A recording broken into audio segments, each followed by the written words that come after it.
Assalamualaikum warahmatullahi wabarakatuh. Oke, sebelum kita mulai ceritanya, seperti biasa, bantu dulu tekan tombol like dan berkomentar juga, Tuan dan Nona. Terima kasih sudah dan sebelumnya. Oke, kita lanjutkan saja ceritanya. Bab 811, Bersujud. Setelah Ye Guan melarikan diri bersama kedua saudaranya, dia berbalik dan melihat pintu batu di bawah seringai itu perlahan tertutup, dan dari dalam, masih terdengar jeritan yang datang satu demi satu. Di sekeliling, mereka yang melarikan diri terkejut, dengan wajah penuh ketakutan. Pada saat ini, wanita itu tiba-tiba menarik pria itu dan berlutut. Wanita itu gemetar, "Terima kasih telah menyelamatkan hidupku." Saat dia mengatakan itu, dia menekan leher pemuda itu dengan satu tangan dan mendorongnya ke bawah. Cepat bersujud. Remaja, pada saat ini, kekuatan pedang yang lembut perlahan menyeret kedua bersaudara itu ke atas. Ye Guan menatap wanita di depannya. Mata wanita itu masih mengandung ketakutan dan kegembiraan seumur hidupnya, tapi dia berusaha keras untuk berpura-pura tenang. Ye Guan tersenyum dan berkata, "Siapa namamu?" Wanita itu buru-buru berkata, "Mu Yunju, ini adikku Mu Yunze." Ye Guan tersenyum dan berkata, "Kamu membawa adikmu ke sisiku sejak awal, aku sedikit penasaran, mengapa ini?" Wanita itu ragu-ragu sejenak, lalu berkata, "Karena menurutku kamu sangat kuat." Ye Guan terkejut sesaat, lalu tersenyum dan berkata, "Bagaimana kamu bisa melihatnya?" Wanita itu berkata, "Sebagian besar orang yang memasuki tempat tersebut sangat bersemangat dan menantikannya. Beberapa orang khawatir, tetapi hanya tuan muda yang tidak bersemangat, menantikannya, atau khawatir. Beberapa hanya tenang dan tenang. Selain tenang, saya rasa kekuatan tuan muda pasti sangat kuat. Tentu saja, saya tidak yakin. Saat itu, saya tidak punya pilihan lain selain bertaruh." Saat ini, Daizong dan Xinyu juga datang. Mereka juga mendengar kata-kata Mu Yunju, dan keduanya sedikit terkejut. Ye Guan juga sedikit terkejut. Dia tidak menyangka bahwa pemikiran wanita ini begitu halus dan pengamatannya sangat detail. Jejak keterkejutan muncul di mata Xinyu. Dia menatap wanita itu dan berkata, "Seberapa beradab kamu?" Pemuda Mu Yunze tiba-tiba menjadi waspada dan berkata, "Saya tidak bisa mengatakan bahwa kakek saya memberitahu kami ketika kami pergi keluar bahwa ada banyak orang jahat di luar dan kami tidak dapat menyatakan status rumah kami." 3 orang, Mu Yunju dengan cepat menarik pemuda itu ke belakangnya, dan kemudian berkata dengan rasa malu, melihat kembali ke 3 senior, "Saudara kita berasal dari keluarga kecil. Keluarga kita bahkan bukan sebuah peradaban. Bahkan jika kita mengatakannya, ketiga senior itu seharusnya tidak mendengarnya." Xinyu tersenyum dan berkata, "Apakah kamu tertarik untuk belajar di akademi tertinggiku?" Mu Yunze sedikit bingung. Apa itu istana tertinggi? Itu adalah... Pada saat ini, Mu Yunju tiba-tiba menendang lekukan kaki anak laki-laki itu. Anak laki-laki itu berlutut dengan suara pop. Kemudian, sebelum dia sempat bereaksi, gadis itu meraih bagian belakang lehernya dan mendorongnya ke bawah dengan keras, bersujud dengan cepat. Remaja, Ye Guan dan 3 orang lainnya menggelengkan kepala dan tersenyum saat melihat ini. Dibandingkan adiknya, adik laki-laki ini punya banyak otak. Jika bukan karena penampilan mereka yang 60-70% mirip, mereka pasti meragukan apakah keduanya adalah saudara kandung. Xinyu dengan lembut mengangkat tangan kanannya, dan kekuatan lembut membantu kedua saudara kandungnya berdiri. Dia mengeluarkan sebuah token dan menyerahkannya kepada Mu Yunju. "Token ini untukmu. Setelah 1 bulan, kamu dapat mengaktifkannya." Adalah tanggapannya, Anda akan memasuki susunan teleportasi, dan susunan teleportasi akan membawa Anda berdua ke istana sekolah tertinggi saya. Jika tidak ada tanggapan, Anda akan mengeluarkan isi token, dan kemudian menjauh dari bidang bintang kosmik ini dan kembali ke keluargamu. Jika kamu berlatih keras, kamu akan mendapatkan keberuntungan di masa depan. Mu Yunju mengambil token itu, lalu membungkuk dalam-dalam kepada Sinyu. Murid, harap ingat ini. Sinyu tersenyum. Pergi. Mu Yunju ragu-ragu sejenak, lalu memandang ke samping Ye Guan. Saya tidak tahu harus memanggil apa Tuan Muda. Saya tidak punya niat lain. Saya hanya ingin tahu nama dermawan saya dan mengingatnya di hatiku. Ye Guan tersenyum dan berkata, Ye Guan, kamu Guan. Mu Yunju diam-diam mencatat nama itu di benaknya, dan kemudian dia melihat ke arah pemuda di sampingnya. Saat dia hendak menggerakkan kakinya, pemuda itu belajar menjadi pintar dan tiba-tiba berlutut sebelum saudara perempuannya dapat menggerakkan kakinya. Kedua bersaudara itu bersujud dengan hormat kepada Ye Guan. Lalu Mu Yunju menarik Mu Yunze dan berbalik untuk pergi. Ye Guan tiba-tiba berkata, tunggu. Mu Yunju berbalik dan menatap Ye Guan. Ye Guan tersenyum tipis dan berkata, bantu orang-orang sampai akhir. Aku akan memberimu latihan lagi. Saat dia berbicara, dia menunjuk sedikit, dan seberkas cahaya putih jatuh ke alis Mu Yunju. Ini adalah metode kosmologi yang misterius. Mu Yunju segera ingin berlutut, tetapi ditahan oleh kekuatan yang lembut. Ye Guan tersenyum dan berkata, ayo pergi. Mu Yunju membungkuk dalam-dalam pada Ye Guan, lalu melihat lagi penampilan Ye Guan, lalu menarik pemuda di sampingnya dan berbalik untuk pergi. Setelah kedua bersaudara itu menghilang, Sinyu tiba-tiba berkata, gadis itu sangat spiritual. Ye Guan mengangguk. Dia memiliki pikiran yang halus dan penuh spiritualitas. Dia adalah bibit yang baik, tapi saya tidak tahu seberapa jauh dia bisa melangkah di masa depan. Sinyu tersenyum dan berkata, karena Tuan Ye menyukai bakat, mengapa Anda tidak menerimanya sebagai murid? Ye Guan menggelengkan kepalanya dan tersenyum, saya tidak tahu cara mengajar siswa. Saat Sinyu hendak berbicara, Daizong di samping tiba-tiba berkata, lihat.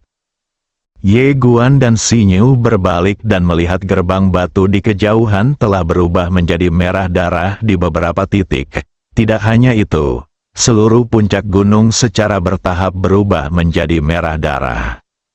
Selain itu, tanah mulai sedikit bergetar.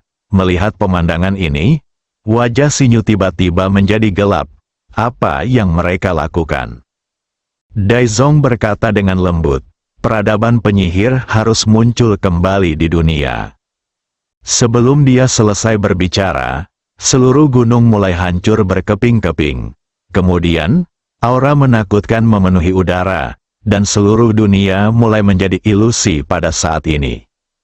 Ye Guan dan yang lainnya menatap ke kejauhan. Segera, 7 mayat berdarah perlahan keluar di bawah kepemimpinan pria misterius itu.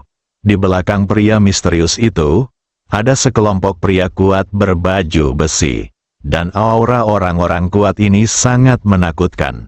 Ketika mereka keluar, rasa penindasan yang tak terlihat tiba-tiba memenuhi dunia. Melihat pemandangan ini, ekspresi Sinyu dan Daizong menjadi sangat serius. Pada saat ini, pria misterius yang dipimpinnya tiba-tiba melihat ke arah Ye Guan dan 3 orang lainnya di kejauhan. Dia tersenyum dan berkata, kamu belum pergi. Ye Guan sedikit penasaran, bukankah api langit itu menghancurkan seluruh peradabanmu?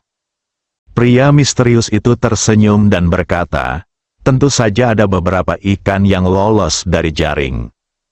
Saat dia berbicara, dia mengambil langkah maju, yang langsung membawanya tidak jauh di depan Ye Guan dan yang lainnya. Pria misterius itu memandang Ye Guan, izinkan saya menanyakan sesuatu, di mana peti darah yang saya berikan kepada Anda? Ekspresi Ye Guan menjadi sedikit aneh, Apa kamu tidak tahu? Pria misterius itu sedikit mengernyit. Apa yang kamu tahu? Ye Guan terdiam. Ternyata orang ini tidak mengetahui kalau mayat berdarah itu telah dipotong oleh pamannya. Pria misterius itu menatap Ye Guan, di mana sekarang? Ye Guan berkata dengan tenang, ia tidak tahu kemana perginya setelah menelan beberapa orang kuat. Kalau tidak, kenapa kamu tidak mencarinya? Sinyo menoleh dan menatap Ye Guan. Dia harus mengatakan bahwa dia masih terkejut.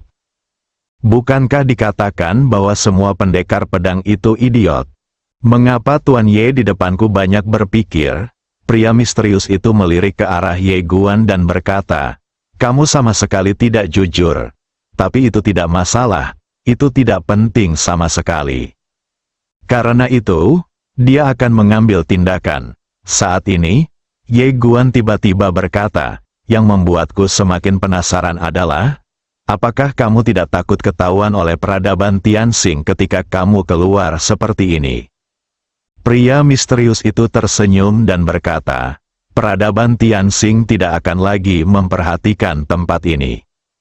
Ye Guan bingung, kenapa? Pria misterius itu berkata, karena peradaban Tianxing telah menghancurkan tempat ini sekali, mereka tidak akan kembali untuk memindai tempat ini lagi setelah puluhan miliar tahun. Selama periode ini, tempat ini adalah yang paling aman. Ye Guan berkata dengan lembut, itu dia. Sinyo tiba-tiba berkata, orang-orang itu sebelumnya tidak terlalu kuat. Apa yang kamu lakukan dengan melahap mereka? Pria misterius itu tersenyum dan berkata, tentu saja untuk mendapatkan ingatan mereka dan kemudian mengetahui keberadaan peradaban mereka. Sinyo menatap pria misterius itu, tentu saja, kamu tidak akan membiarkan peradaban lain ada. Pria misterius itu tersenyum, lalu berkata, keberadaan peradaban yang lebih rendah harus ditelan oleh peradaban yang lebih tinggi. Setelah mengatakan itu, dia tiba-tiba membuka telapak tangannya, dan sambaran petir tiba-tiba terbang keluar dan langsung menuju ke Ye Guan di kejauhan. Ye Guan tiba-tiba menghunus pedangnya dan menebas. Tertawa, guntur dan kilat pecah seketika dan berubah menjadi ketiadaan. Saat berikutnya, pedang King Xuan terbang langsung menuju pria misterius itu. Tertawa, potong udara dengan satu pedang. Karena pria misterius itu telah muncul ribuan kaki jauhnya. Pria misterius itu melihat pedang King Xuan di tangan Ye Guan dan berkata sambil tersenyum, awalnya aku masih meremehkan pedangmu. Ye melirik ke 7 mayat berdarah dan orang kuat yang tak terhitung jumlahnya di belakang pria misterius itu, lalu berkata, ayo pergi. Setelah mengatakan itu, mereka bertiga berbalik dan menghilang ke langit. Pria misterius itu melirik ke 3 orang yang menghilang di kejauhan, tersenyum, dan tidak mengejar mereka.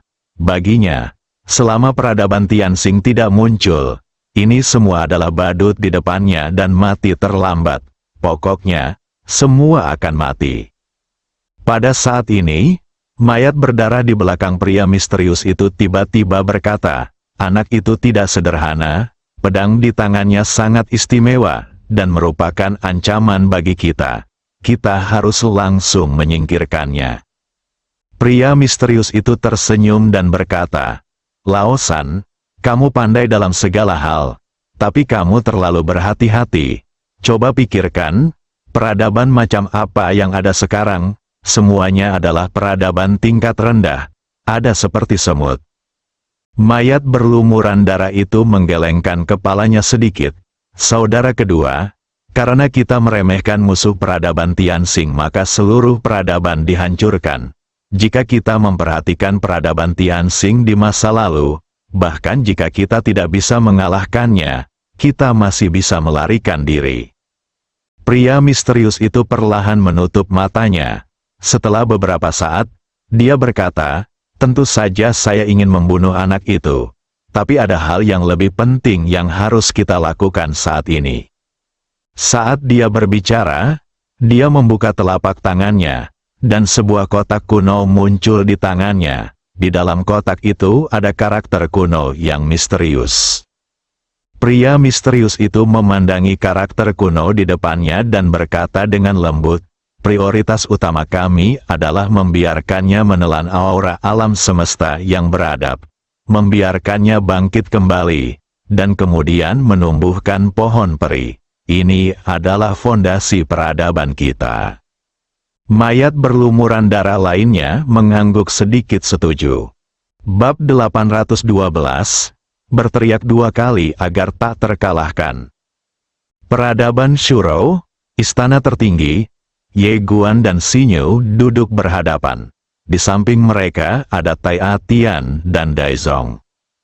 Orang tua ini tidak lain adalah Dai Qing, pemimpin beradab dari peradaban Junlin dan ayah dari Daizong. Selain beberapa orang, ada beberapa tetua dari kedua sisi. Awalnya, kedua belah pihak menganggap satu sama lain sebagai impor paralel dan menganggap satu sama lain sebagai musuh besar mereka. Namun kini setelah peradaban penyihir muncul kembali, tentu saja mustahil bagi kedua belah pihak untuk memiliki pemikiran seperti itu.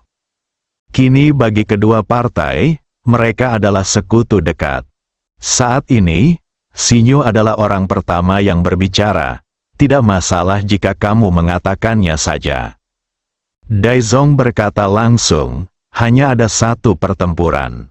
Hanya ada satu pertempuran. Begitu kata-kata ini keluar, tempat itu tiba-tiba menjadi sunyi kembali. Mereka secara alami memiliki tekanan dan kekhawatiran ketika memulai perang dengan peradaban alam semesta tingkat 4.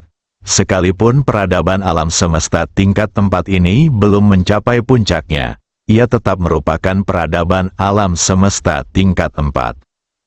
Daizong berkata dengan suara yang dalam, "Kita tidak boleh memiliki ilusi apapun, karena ilusi itu datang dengan niat buruk. Hanya ada satu pertempuran antara kita dan mereka."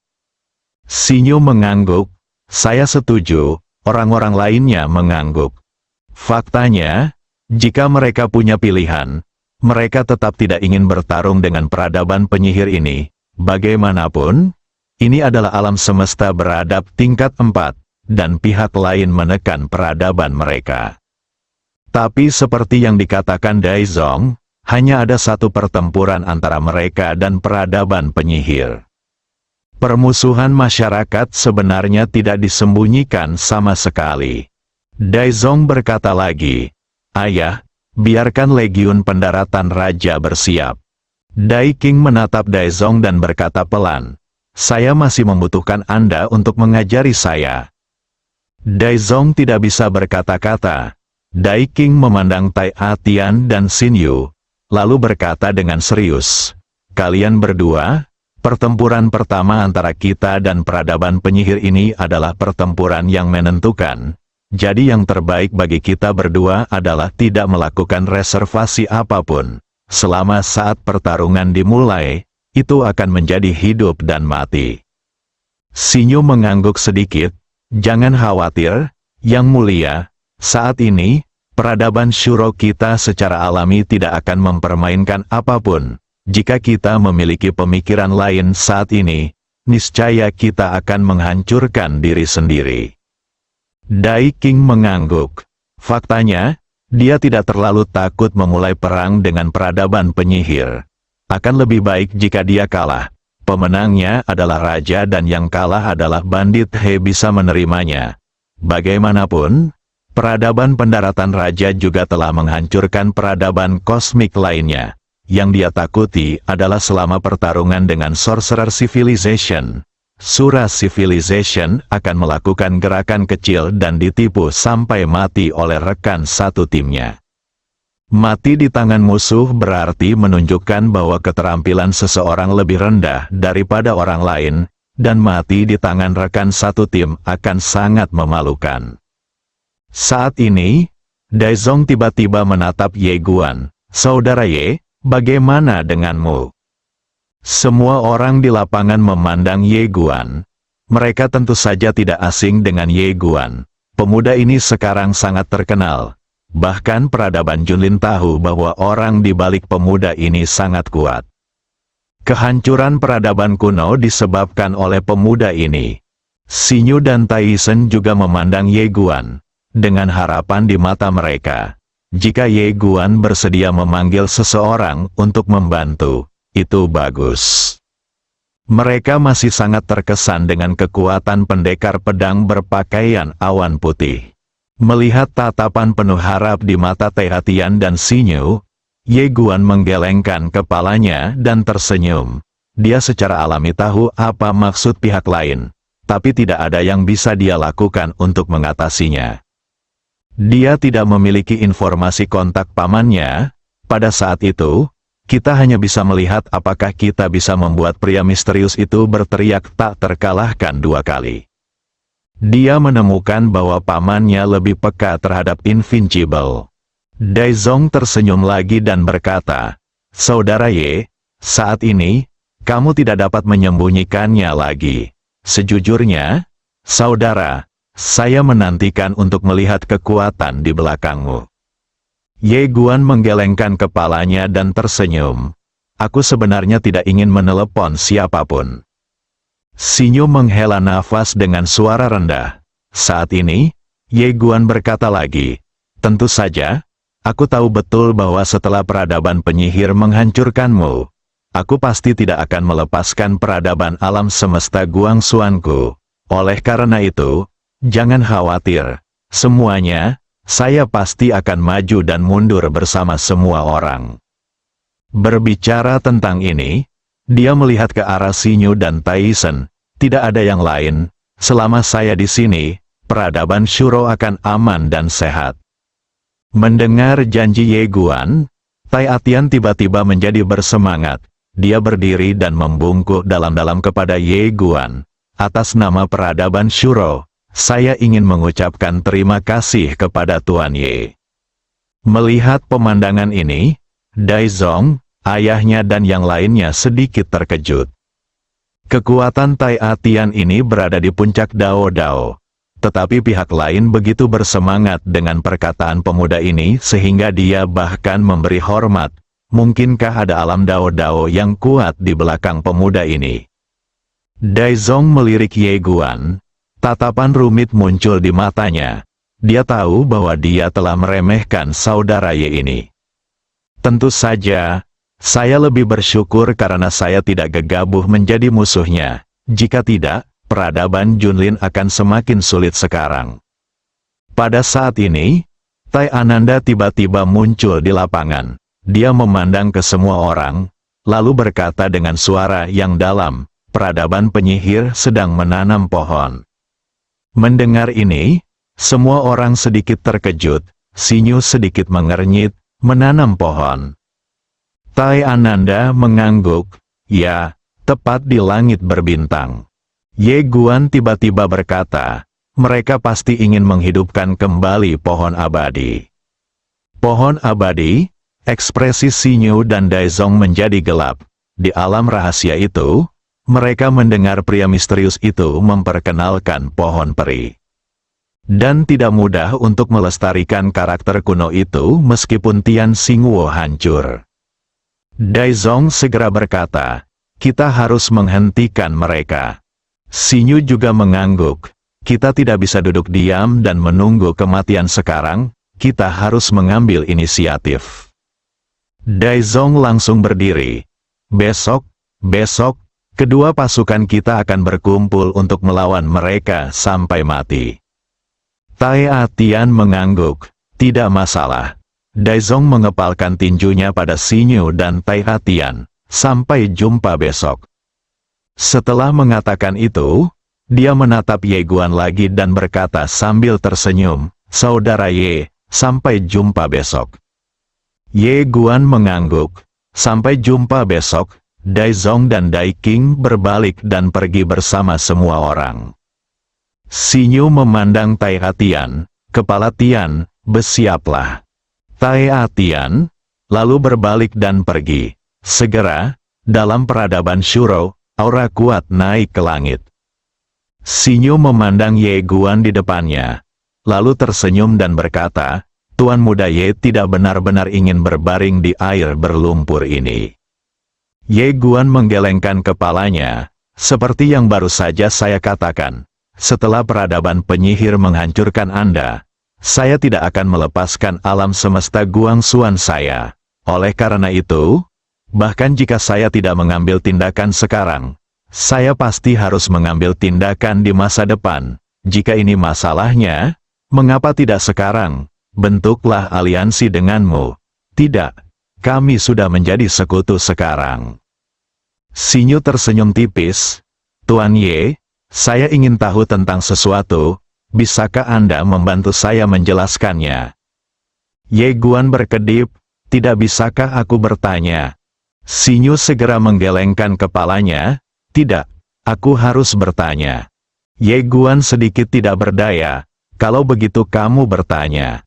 Sinyu berkata, orang yang membuat pedangmu adalah bibimu. Seberapa kuat? Dia, kamu bisa memberitahuku secara diam-diam? Aku tidak akan pernah memberitahu orang lain, sungguh. Ye Guan terdiam. Sinyu menatap Ye Guan dengan penuh harap.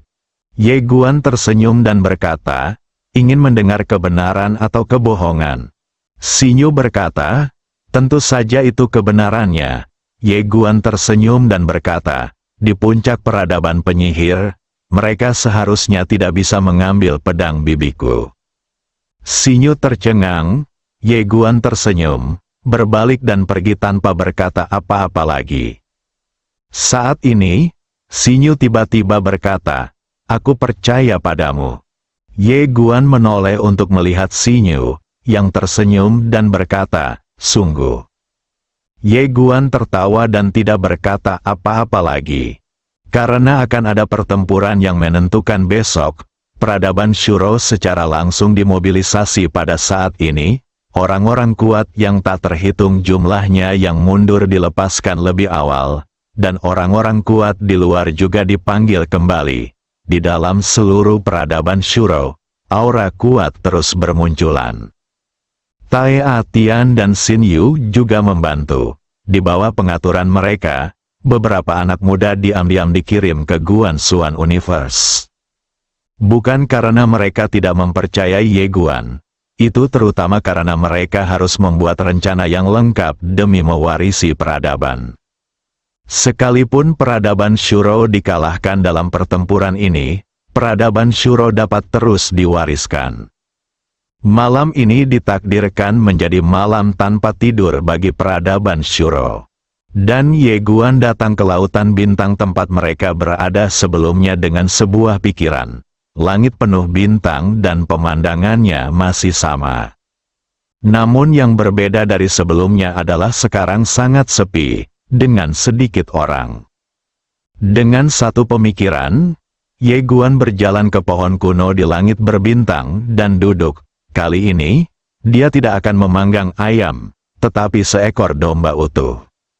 Yin Yan berjongkok di samping Ye Guan, menjilati manisan hao, matanya tertuju pada domba panggang utuh di depannya, dan dia tidak bisa menahan air liur. Melihat adegan ini, Ye Guan tertawa. Dia menemukan bahwa pemikiran ini lebih serakah daripada Arya dan Xiao Bai. Yin Yan berbisik, saya belum pernah makan makanan lezat seperti ini sebelumnya. Ye Guan menoleh untuk melihat Yin Yan, kamu belum makan sebelumnya. Yin Yan mengangguk, Ye Guan sedikit bingung, kenapa? Yin Yan menggelengkan kepalanya, lagi pula sudah seperti ini sejak awal. Ye Guan ragu-ragu sejenak, lalu berkata, Yin Yan, di mana orang tuamu? Yin Yan menggelengkan kepalanya lagi, tidak ada orang tua. Ye Guan Dao, apakah kamu yatim piatu? Yin Yan menjilat manisan haunya dan berkata, tidak ada orang tua. Ye Guan tertegun, maksudmu, kamu tidak memiliki orang tua sejak kamu masih kecil. Maksudku, kamu. Yin Yan tersenyum dan berkata, kami berbeda denganmu di sini. Orang di sana tidak dilahirkan. Ye Guan mengerutkan kening, itu belum lahir, bagaimana itu bisa terjadi? Seseorang berpikir, itu keluar dari buahnya. Ekspresi Ye Guan membeku, dan tenggorokannya berguling. Maksudmu, kamu keluar dari buahnya? Yin Yan mengangguk, orang-orang di sini semuanya keluar dari buah-buahan. Tetapi orang-orang di sini sepertinya keluar dari perut perempuan. Berbicara tentang ini, dia menoleh untuk melihat ke arah Ye Guan. Mengapa seorang gadis bisa memiliki bayi di dalam perutnya? Sungguh aneh. Setelah mengatakan itu, dia menyentuh perutnya. Ye Guan terdiam. Dia sungguh tidak mudah menjawab pertanyaan ini. Jadi dia mengganti topik pembicaraan. Bukankah orang-orang di sana akan menikah? Yi berpikir sambil menggelengkan kepalanya. Jika kamu tidak menikah, jika kamu menginginkan anak, carilah buah. Tentu saja, ada buah yang baik dan buruk. Berbicara tentang ini, dia memandang Ye Guan. Jika saya ingin menggunakan perut saya untuk melahirkan bayi, bagaimana saya harus melakukannya? Apakah itu merepotkan? Kamu Guan, bersambung.